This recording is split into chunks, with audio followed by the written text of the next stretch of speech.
This week's podcast is brought to you by Mack Weldon. They make comfortable, high-quality, high-performing underwear, socks, and shirts. They sent me some samples, and they were indeed excellent, except I messed up and got the wrong size at first, and they refunded it no problem. That's true for anyone. They want you to be comfortable, so if you don't like your first pair, you can keep it, and they will still refund you, no questions asked. So for great underwear, socks, and shirts that look good and perform well when working out, going to work, going out on dates, and in everyday life, go to mackweldon.com and get 20% off by using the promo code STORIES. A science story, huh? These NYU scientists, I felt right. I was so And I just thought, well, I had figured it out. it was that golden moment. Because science was on my side.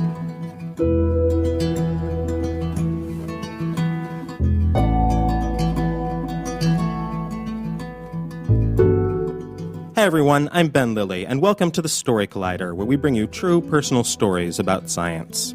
This week's story is from Brian Kennedy. It was recorded in September 2015 at Union Hall in Brooklyn.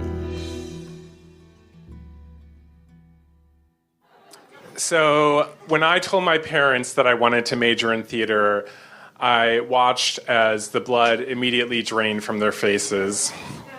I honestly think I could have told them that I was dropping out of college to become a sex worker or start my own meth lab, and they would have been less concerned. Because at least with those jobs, there was the potential to make money. After they recovered from their initial shock, they wanted to know what my backup plan was. You at least need to minor in something, my mother said, like business. Now, it was my turn to be appalled. Minor in business? No way. I balanced my checkbook by inserting my debit card into the ATM and waiting to see if an overdrawn receipt spit back out. But to be fair, I could understand my parents' lack of enthusiasm. So far, I had only been in one theatrical production. It was a musical adaptation of an obscure Australian fantasy novel for children. I didn't have any lines in the show, and I wasn't even allowed to sing. Instead, I had been cast as a story theater character, which really is just a nice way of saying you'll be playing the scenery. Dressed all in black, I was a tree, a babbling brook, a shelf that held an evil, poisoned piece of cheese, and in my starring moment, I was a rock. Another actor actually sat on top of me. And I loved every second of it. I knew that I had found my calling. The summer after freshman year of college, I decided to stay on campus and join a summer stock theater program. The program was great, but unfortunately, performing Agatha Christie's The Mousetrap for the residents of my small Midwestern college town didn't exactly put food on the table. I had to find a day job. Now, my friend Kate, who was also in this theater company, had already found employment. She was working at a boutique store called The Secret Attic. The Secret Attic was so secret, no one ever shopped there. The first time I went to visit Kate at work, I walked past the bad display cases of really bad Native American jewelry and found Kate curled up and taking a nap on a giant teddy bear that was twice her size. I knew that I wanted to find an easy summer job like Kate had. Unfortunately, both the dollar store and a fast food restaurant called Taco Oasis turned me down. I applied to work at the town drugstore after that, and they hired me as a pharmacy technician, because apparently I wasn't qualified to serve people chalupas, but handling medication, sure, why not? Now, I was kind of hoping that pharmacy technician was just a fancy job title for cashier, but it was not. My first day of work, I discovered that I was actually expected to fill prescriptions too. And I don't just mean counting out a few pills. I actually had to take a prescription through the entire process. That meant I had to enter it into the computer, check for drug interactions, build a claim to the insurance company, make sure they paid for it, and finally, I had to select the right medication to be filled. Now, you would think that I would need some sort of training or previous job experience to have this position. Today, by law, most states do require you to take a test and become certified to work as a pharmacy technician. But back then, all you needed was a can-do attitude and someone who believed in you. The other technician who worked at the store was a middle-aged woman with a no-nonsense attitude. Her name was Faith, and she had zero faith in me. After my first week of work, she announced in front of the entire pharmacy staff that it was pointless. I was never going to be able to learn this job. And I actually agreed with Faith. Science had always been my least favorite subject. I opted out of taking physics in high school, and in college I was given a very generous B- in biology. I knew absolutely nothing about pharmacology, and I wasn't very curious to learn. In fact, the only thing I did know about drugs was that Advil did very little to help the monstrous hangover my theater friends and I would get after a long night of belting out show tunes in between shots of cheap vodka. But now that pills were my job, I had to learn about them, and the faster I could learn, the better. The pharmacist I worked with was a very patient man, but I could tell he was starting to get annoyed with me, especially when I had to interrupt him every 5 seconds to say things like, excuse me, this woman is asking for her refill on her cream. She says it's for her butt. And I looked in the computer and I don't see anything called butt cream. Is there like a different name for it? You know that scene at the end of Indiana Jones where Indiana Jones and the Last Crusade, and Indy is standing in the room full of grails, and he has to pick the right one, otherwise he's going to turn to dust. And that old guy's like, choose, but choose wisely. Well, that's what I felt like every time I had a prescription in my hand, and I was standing in front of our giant shelving units that held like thousands of pills. There was a lot to learn, and because it's not like there's just one pill for depression. If the doctor writes a prescription for a selective serotonin reuptake inhibitor, or SSRI, my options are Celexa, Lexapro, Paxil, Prozac, and Zoloft. Except those are the brand name medications. And if there's a generic pill available, that's what the insurance company is going to pay for. So now my options are citalopram, escitalopram, paroxetine, fluoxetine, and sertraline. Thank you.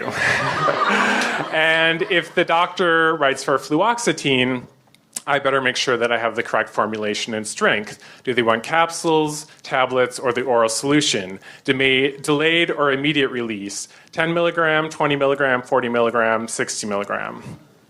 Obviously, there's a lot of room for error. Thankfully, though, whatever work I did had to be double-checked by the pharmacist, because the pharmacist graduated from college and went to pharmacy school for 4 years. I, on the other hand, just spent an entire semester trying but failing to master a New England accent for a production of Our Town. However, sometimes the pharmacy would get really busy and mistakes were made. For example, one time I was filling a prescription for diazepam, which is the generic for Valium.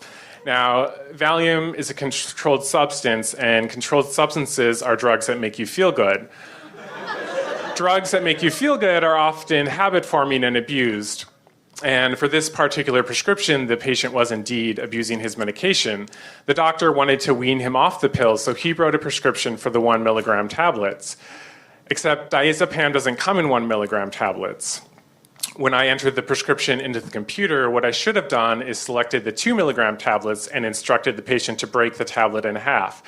Instead, I just typed in diazepam 1, and the first thing that popped up was the 10 milligram. I wasn't paying close attention, and that's what I selected. And for whatever reason, the pharmacist did not catch my mistake. It wasn't until a week later, when the pharmacist was triple-checking the prescription, that he finally realized what happened. At that point, we had to call the patient and say, hey, you know those pills we gave you? Do you mind just flushing them down the toilet? To which, of course, the patient was like, oh, yeah, I'll totally do that.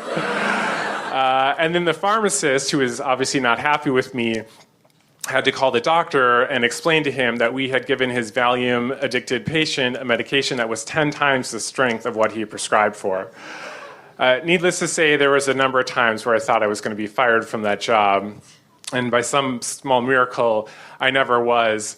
And by the end of summer, I actually started to catch on and turned out to be a halfway decent technician. I continued to work at the pharmacy all throughout college, and sometimes my coworkers would say things to me like, you know, after you graduate from college, you should consider going to pharmacy school because you'd make a pretty good pharmacist. But back in my acting classes, no one ever said, hey, when you graduate, you should move to New York and give Broadway a shot. And this was always really frustrating to me because I didn't have any passion for the pharmacy, but I loved the theater. However, in my classes, when we were told to crawl around the floor and act like animals, our instructor would say, "Oh, Brian, were you supposed to be a dying cat?" And I'd say, "No, I was a giraffe." And after a while, I started to wonder if maybe I wasn't as right-brained as I thought I was. Because when it came to burying my soul in the form of a Shakespearean monologue, I often failed. But when it came to reading a pharmacy manual and learning that the ICD-9 code for a kidney transplant was V42.0, I had no problem. When I graduated from college, I did not have a minor in anything. I just had my degree in theater. And that theater degree immediately landed me a job waking up at 5:30 a.m. every morning to go shovel snow in a parking lot of a Bruegger's Bagels. I worked at Bruegger's for a couple of months until eventually I got sick of coming home and smelling like garlic bagels all day. So I quit Bruegger's and immediately applied to work at a pharmacy. With my previous experience, they hired me on the spot. I knew that I didn't want to spend the rest of my life working in a pharmacy, but I was thankful that I could just have that job as a placeholder until I figured something else out. And after working a really crappy minimum wage job, I knew that it was a better placeholder to have. And as much as I hated to admit that my parents were right, it was nice to have a backup plan after all. Thank you.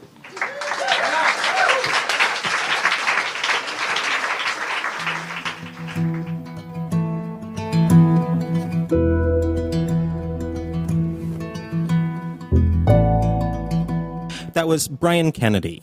Brian is a writer, storyteller living in New York City. He's written for the Huffington Post and performed improv and sketch comedy at the Upright Citizens Brigade. He tells stories on podcasts and at various venues, including the Moth, where he's a StorySLAM winner. A long time ago, he wrote plays and produced them in the Minnesota Fringe Festival. Yes, he grew up in Minnesota. Yes, he still has the accent to prove it. The Story Collider is produced by me, Brian Wecht, Aaron Barker, Ari Daniel, Christine Gentry, Skylar Baer, and Liz Neely. The podcast is produced by Rose Eveleth. Additional help from Brooke Williams, Lena Groger, and Justin D'Ambrosio. The theme music is by Ghost. Special thanks to Union Hall for hosting the show, and to all the medications I've ever taken for, I think, being right. Thanks for listening.